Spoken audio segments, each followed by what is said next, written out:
1h mais 8 minutos, a gente segue aqui com o nosso Câmara Notícia, hora das notícias do Legislativo, porque ontem foi dia da 9ª reunião ordinária, os vereadores se reuniram por mais de 3 horas e 10 projetos estavam na pauta.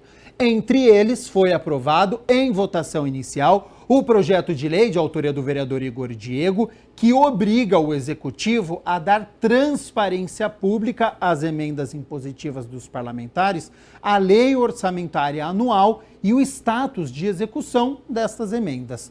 Essas emendas elas foram apresentadas e aprovadas pela primeira vez em 2022, com validade para o orçamento deste ano de 2023. Por meio delas, cada um dos 33 parlamentares destinou aproximadamente 2,6 milhões de reais em emendas de própria autoria, sendo que deste montante, pelo menos 1,3 milhão de reais, 50%, foi encaminhado obrigatoriamente para projetos da saúde.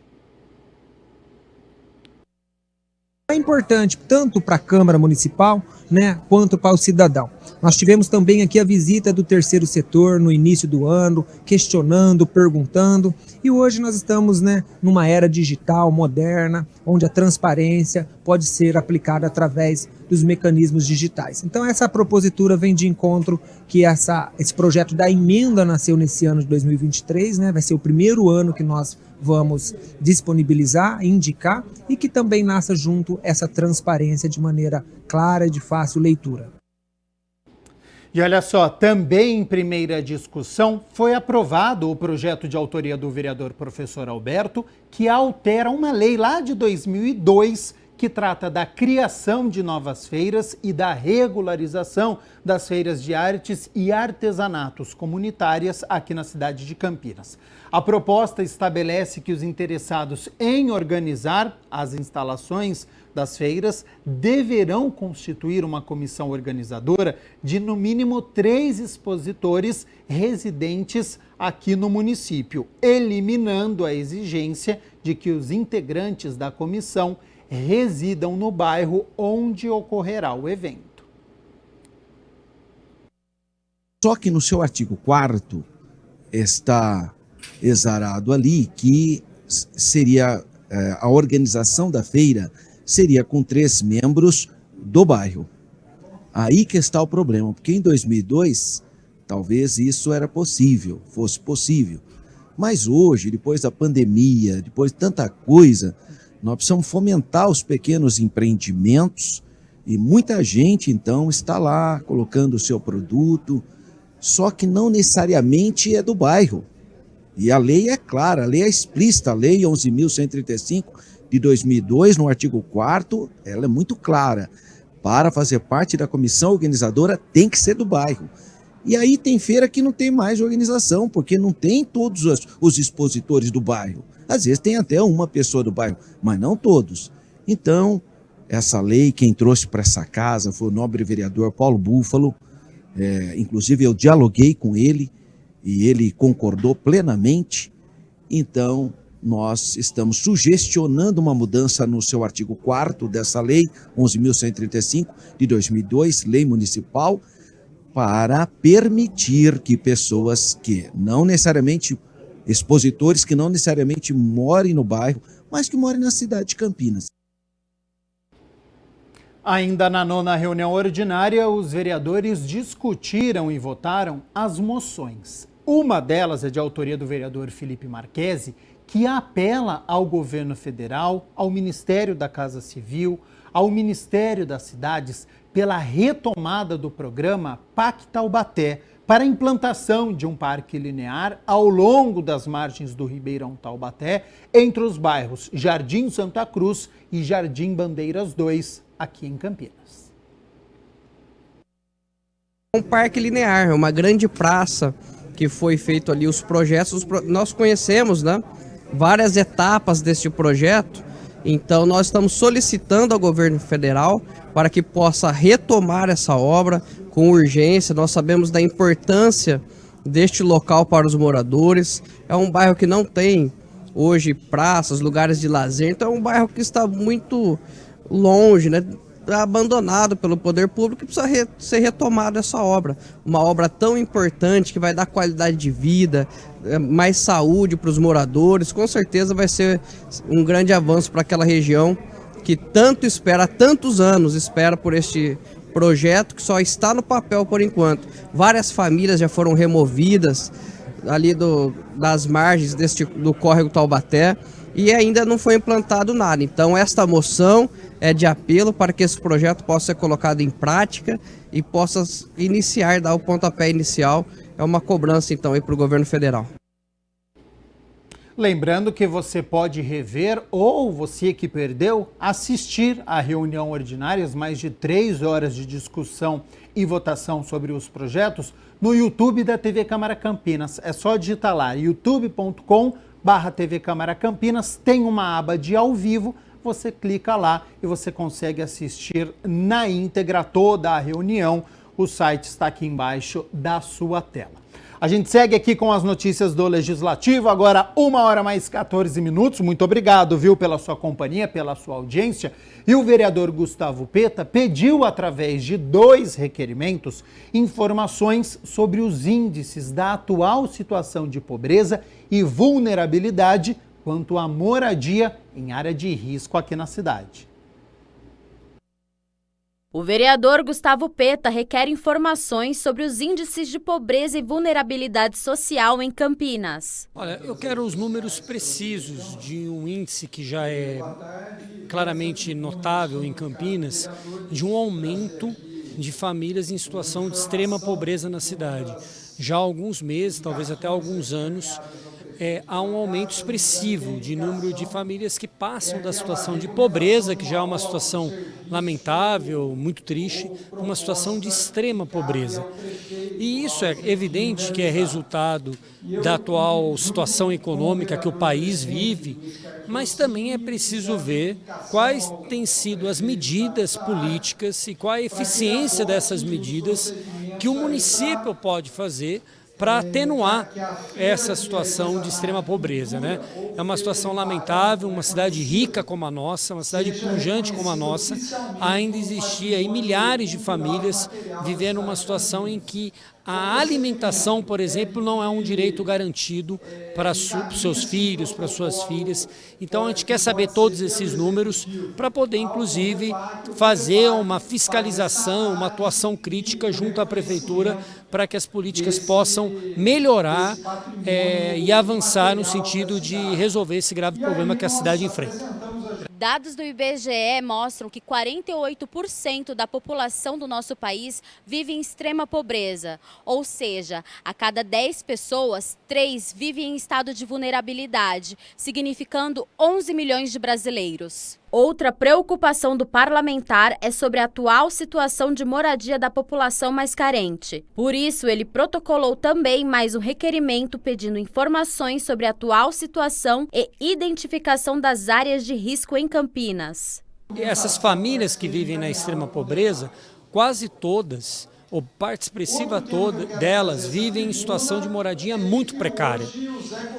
Precária que eu digo que colocam em risco a vida dos seus familiares, né? Tanto por estar em áreas de risco, de possibilidade de inundações, possibilidade de desmoronamento, como também em situações muitas vezes degradáveis, né, do ponto de vista do bem-estar, da saúde pública. Então é um índice também muito importante que a gente tem que levar em consideração e que a cidade de Campinas também enfrenta, mesmo sendo uma cidade tão rica como nós conhecemos na sua arrecadação, na presença de grandes empresas, né, na presença de uma rede de serviços muito forte. A desigualdade é uma marca triste da nossa cidade. O vereador Zé Carlos, através de um requerimento, pede informações à Prefeitura para a denominação de um sistema de lazer localizado no conjunto residencial Padre Anchieta. O requerimento protocolado pelo vereador Zé Carlos pede informações para a denominação do Sistema de Lazer 17, localizado na Avenida Papa João Paulo II, no conjunto habitacional Padre Anchieta, com o nome de Agostinho Mário de Andrade.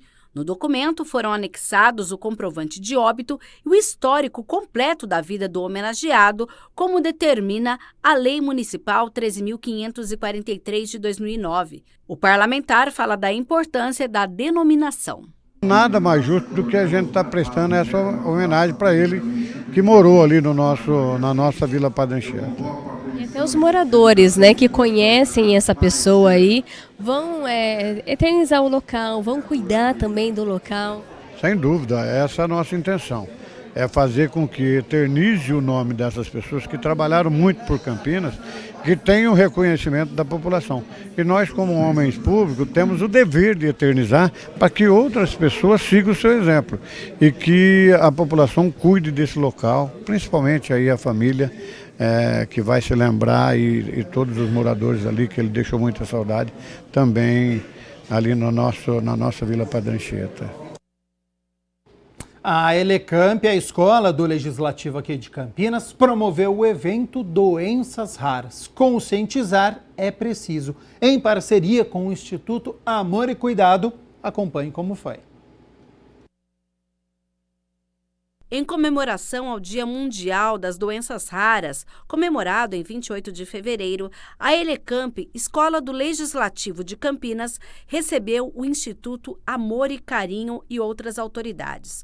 Doenças raras são definidas pelo número reduzido de pessoas afetadas, 65 indivíduos a cada 100 mil pessoas. Segundo a OMS, Organização Mundial da Saúde, elas são caracterizadas por uma ampla diversidade de sinais e sintomas, que variam de enfermidade para enfermidade, assim como de pessoa para pessoa afetada pela mesma condição. O encontro, que teve como anfitrião o presidente da Câmara, o vereador Luiz Rossini, recebeu representantes de organizações, especialistas e a coordenadora da Frente Parlamentar na Assembleia Legislativa de São Paulo, que trabalham o tema. Hoje nós estamos falando em 13 milhões de portadores de doenças raras no Brasil, 8 mil tipos de doenças raras. A saga do paciente para fechar o diagnóstico, a jornada é longa, ele passa por 10, 15 especialistas para poder fechar o seu diagnóstico, que é a primeira etapa da vida do paciente com uma doença rara. Primeiro,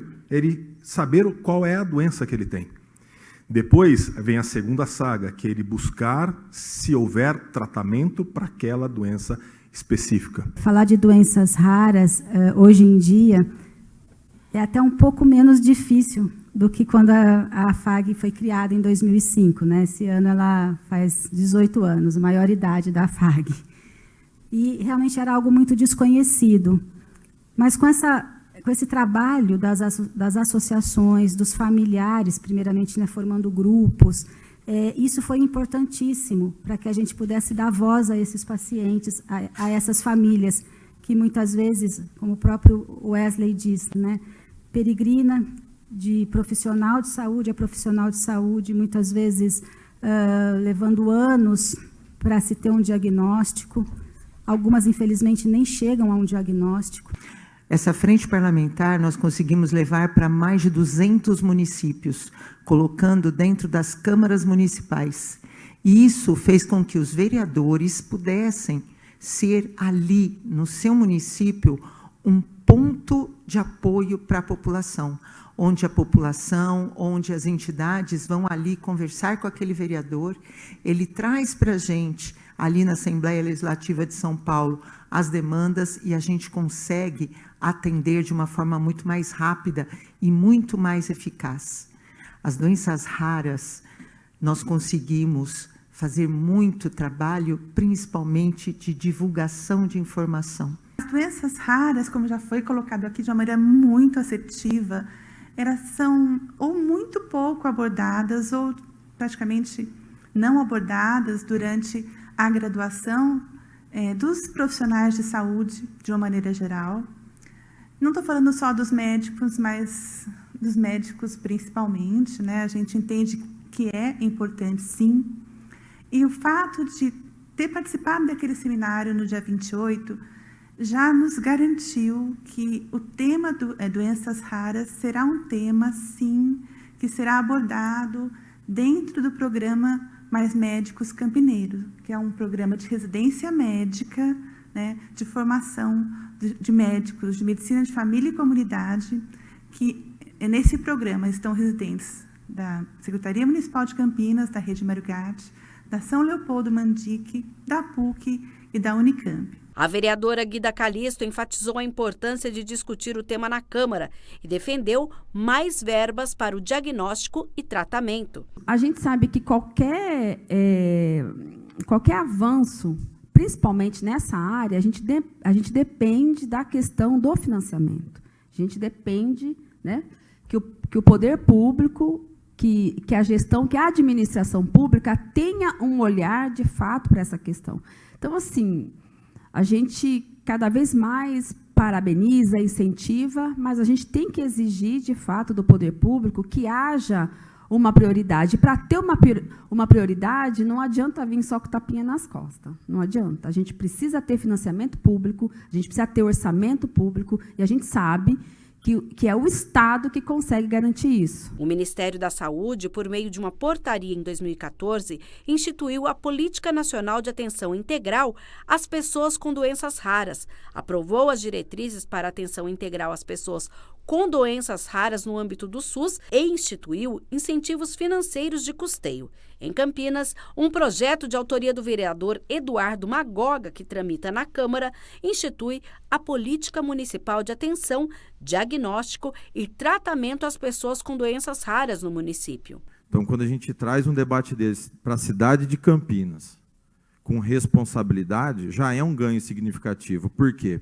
Porque quando você começa a aparecer com temas para a sociedade, para o Poder Executivo, para o Legislativo, a pressão da população, a pressão dessas famílias começa a nos incomodar, onde a gente começa a trazer soluções para essas coisas, a buscar mais parceria, a fazer com que o próprio governo se mova para poder ajudar essas pessoas. Nós vamos trabalhar e lutar para essas pessoas, porque quando a gente vê uma pessoa ser assistida numa cidade, nos orgulha de também ser parlamentar nessa cidade, que a cidade de Campinas ainda vai ser uma referência nesse caminho que nós estamos trilhando, que é trazer para a sociedade e buscar soluções. A íntegra da palestra e das discussões está disponível no canal da TV Câmara Campinas no YouTube. Que foi muito bem citado aqui, que tem que ser envolvida nessa cadeia, porque é uma cadeia muito complexa e hoje nós não temos médicos suficientes para atender todos os doentes em todas as intercorrências que eles possam vir a ter. Então, a cadeia tem que estar bem estabelecida, você tem que ter médicos que possam atender e médicos que possam dar suporte a quem está distante. Porque a gente está falando de Campinas, que a gente está a poucos minutos da Unicamp. Mas o paciente com uma doença rara, ele pode estar no interior do Amazonas, ele pode estar no Maranhão. E quanto mais segregada a população, maior a chance de ela ter uma doença rara. E essas populações segregadas normalmente têm muitos filhos. Então, se você encontra esses genes na população, você pode ter uma incidência muito maior da doença do que é usual. Rossini salientou a importância de estimular este debate. Dedicar um tempo, ainda que seja um dia de reflexão, mas que para que tenha sequência ao longo de todos os dias do ano, né, para que a sociedade campineira, órgãos públicos, profissionais da saúde, população em geral, possam estar discutindo esse tema. Na verdade, o objetivo da data é levar o conhecimento, né, e buscar formas de apoiar os portadores de doenças raras e as famílias que sofrem com esse problema, tentar estimular pesquisas para que possamos avançar no campo diagnóstico e também com relação ao tratamento.